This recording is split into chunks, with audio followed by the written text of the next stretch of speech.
fatal thought impact, past painful thoughts. In fact, I blast tasteful thoughts and past. I back up my actions, fact don't ask, grab reactions, jacked attack with every word, then act with class as they hear me snap. I got nothing to lose, cause I fought and felt the bruise. Now I'm not the one confused, call the shots and they produce. I ain't lost, I'm finally loose, pick a new silver excuse. I need the views to boost me to a new abuse of being used. Everybody wants a piece now, y'all can rest in peace now. You're dead to me, so peace out. Remember, you're discreet now. Get ready for defeat now. Alrighty. Hello everybody. This is Kirusho here, and before I do begin, the title, it's strange, but you are reading it correctly. This one is an idea I did have a bit of time ago. In fact, I did have an idea for another SCP Deku, but that one seems like a bit more stranger and more SCP. However, so does this one with the way I actually have it in my head put together.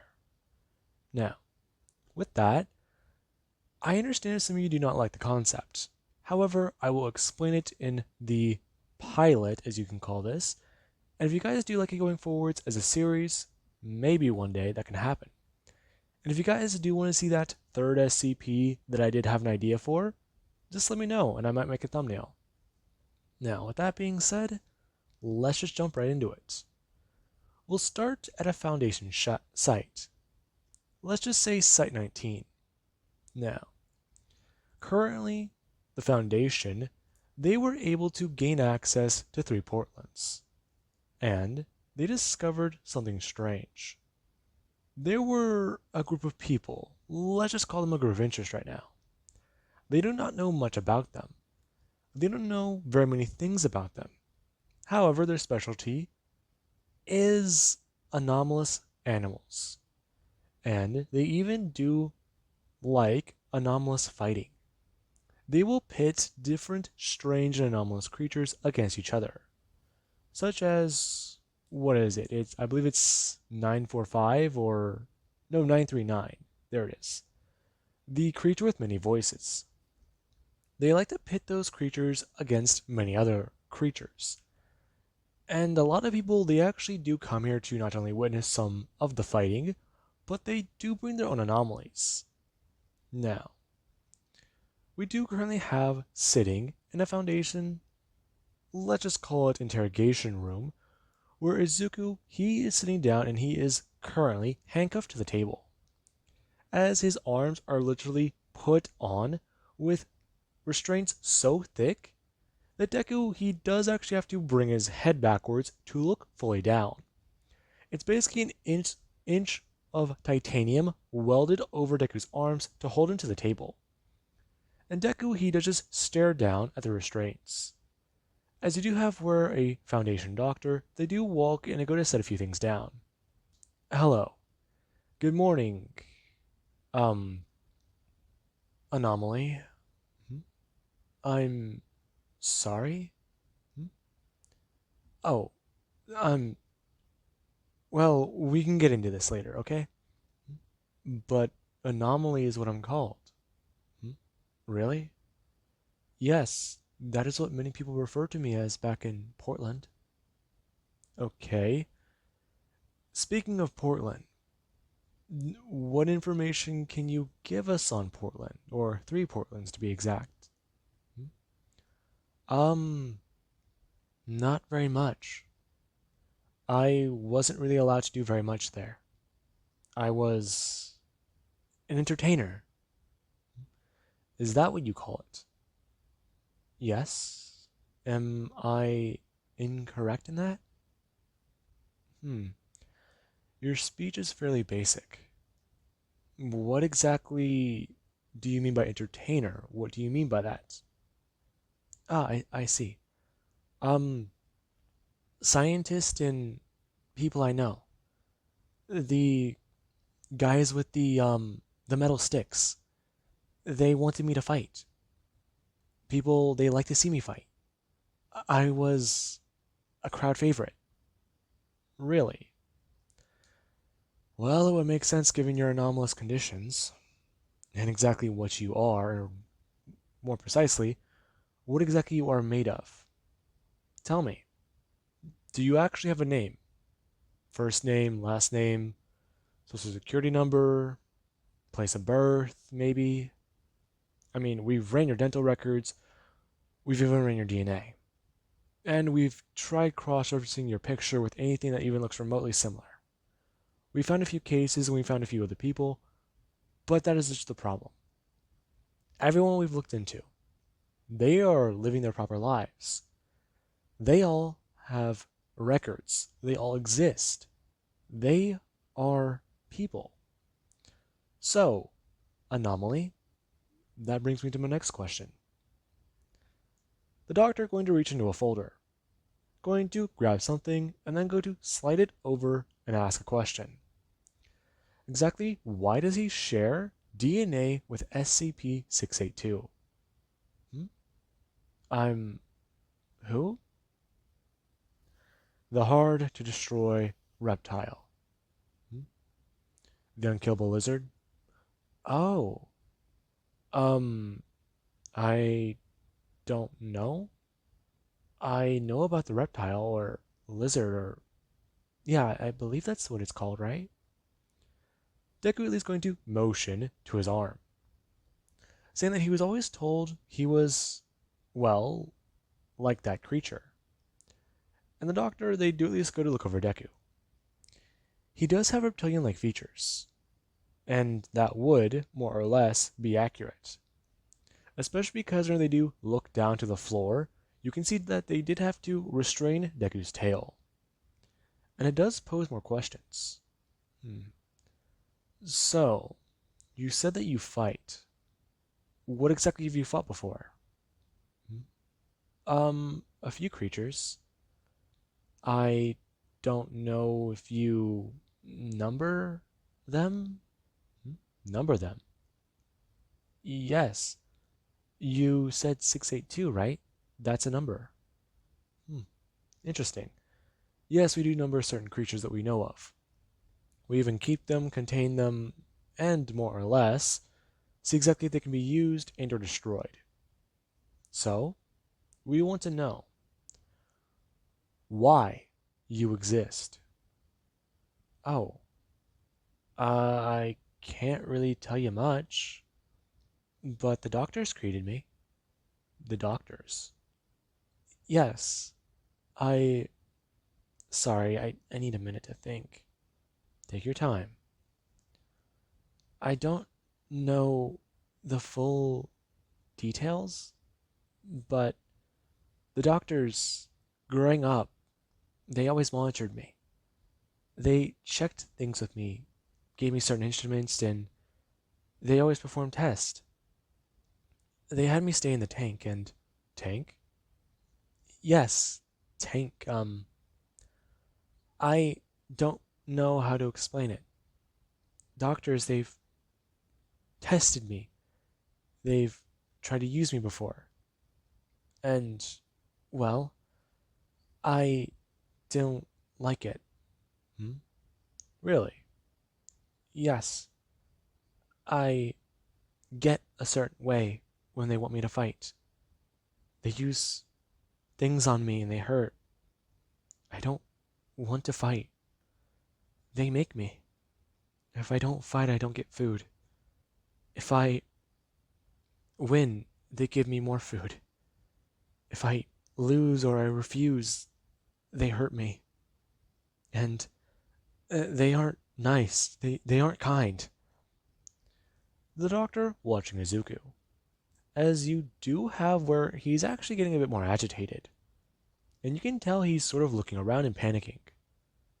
He's making certain mannerisms that do fit with a creature that, it feels like it's being watched. It is currently in the eyes of a predator. And the doctor can tell by the way Izuku is darting his eyes around the room, he clearly thinks that he might be in danger here. Okay, calm down, kid. Excuse me? Listen. Nobody here is going to hurt you.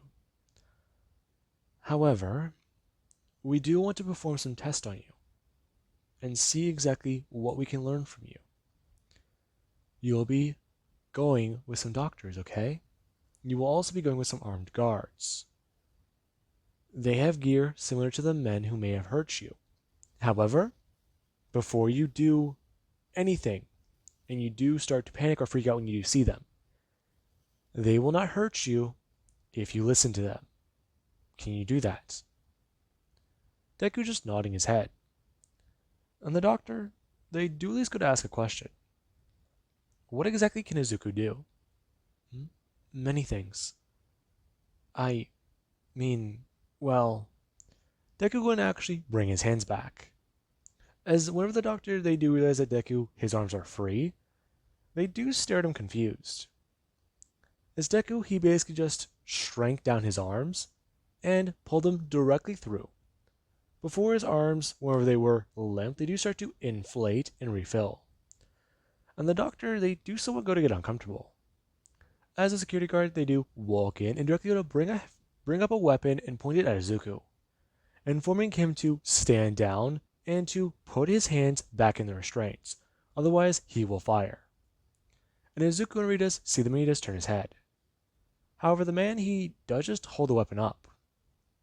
This thing is supposed to be just like 682, and he's not going to take the chance.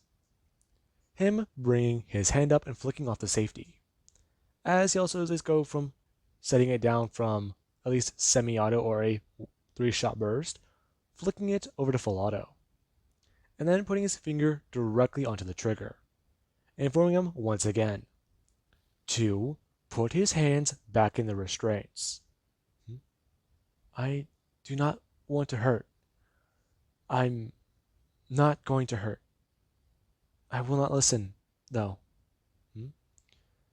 It's all right. The doctor going to bring his hand up, informing him that so far he has complied.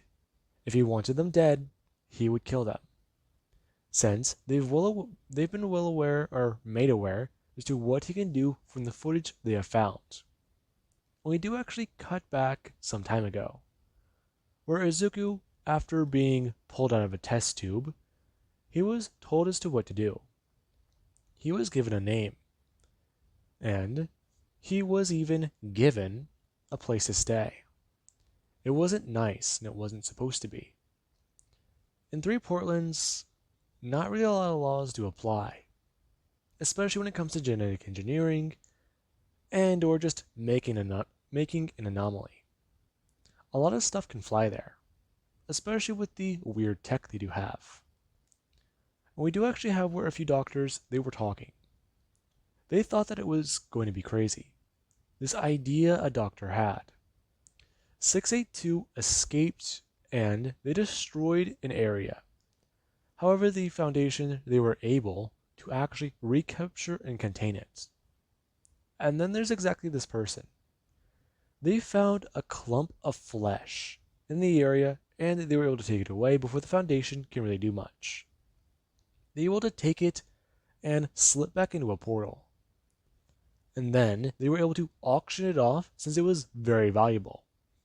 Many scientists, they want and are very curious to know about 682.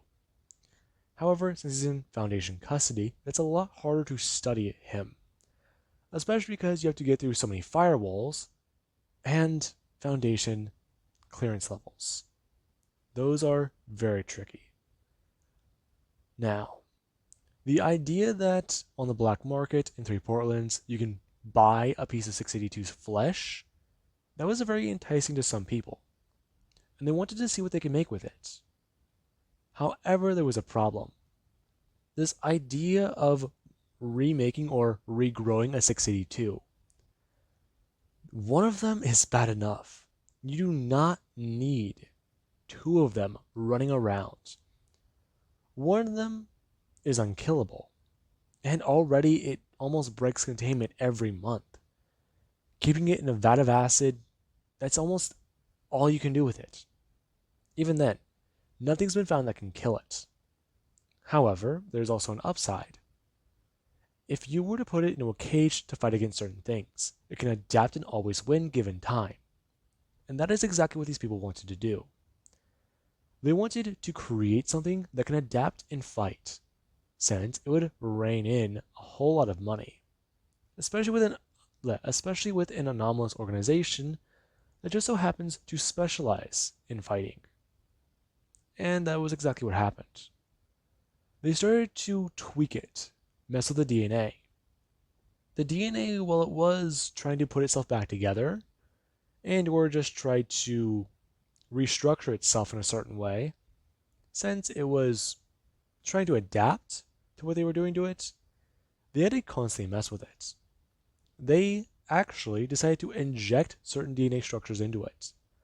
And there was even one certain researcher. Whenever they injected human genetic coding to it, they actually did notice that it started to waver or slow down. The adaptation speed of it started to slow. Instead of it taking a few hours to try and restructure itself back to what it was, it took a few days. And then they started pumping genetic coding into it. Whenever it eventually started to actually start growing something, it turned into something. It was strange at first. It was almost a cocoon. So they just tried to leave it alone. And then one day they got a notice from their lab. They got a notice that something is breaking into their lab.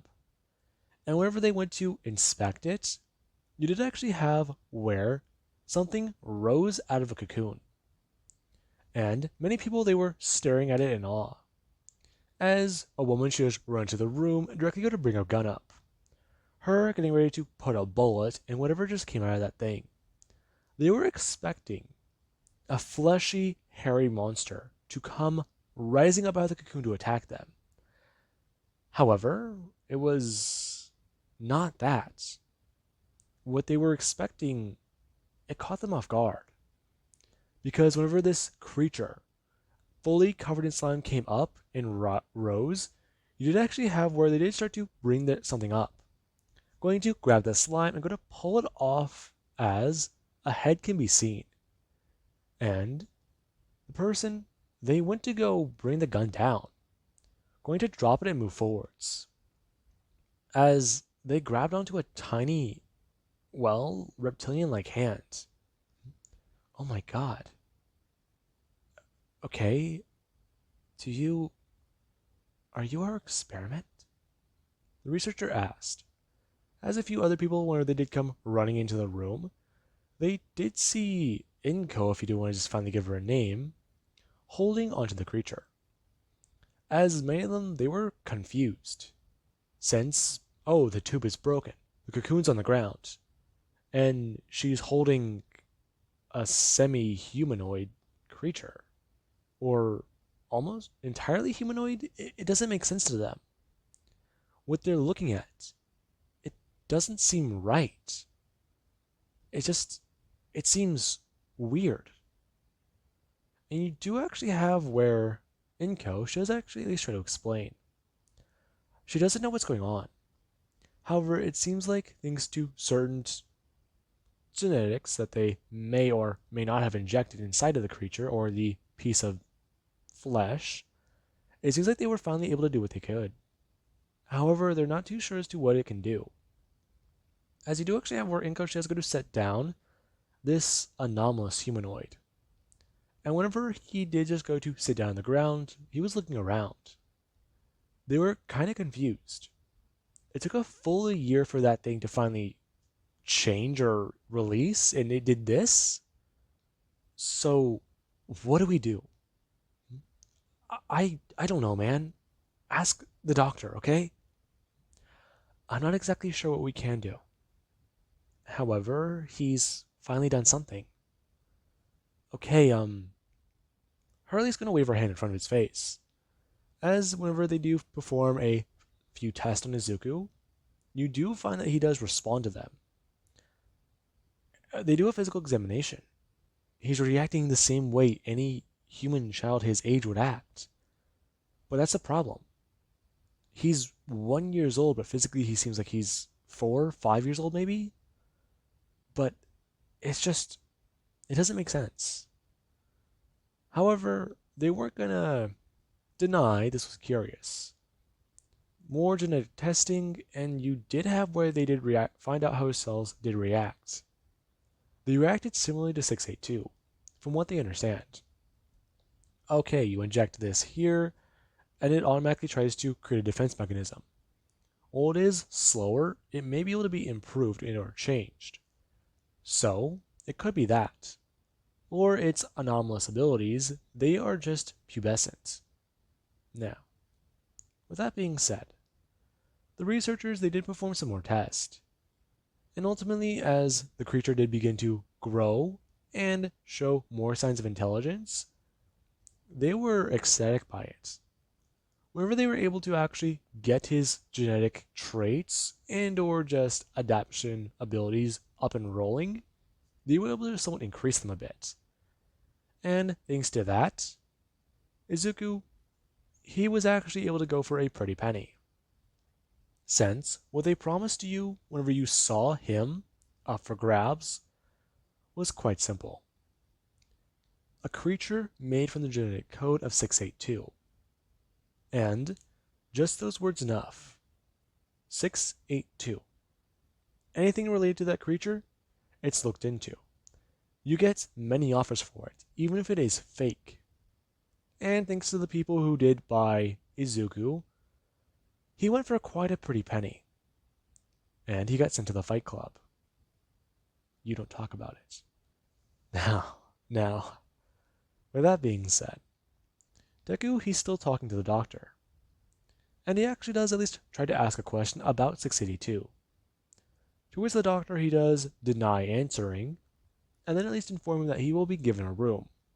And he will be given at least adequate quarters as long as he does listen to them and maintain a good standing with them. If he does perform very well with them, he will be given certain privileges.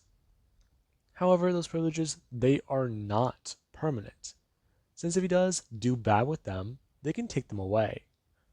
And Izuku, he does go to nod his head, as he is taken away by the guards, and the O5 Council, they do have to have a meeting to address this. A creature like 682. That's already sounds bad enough.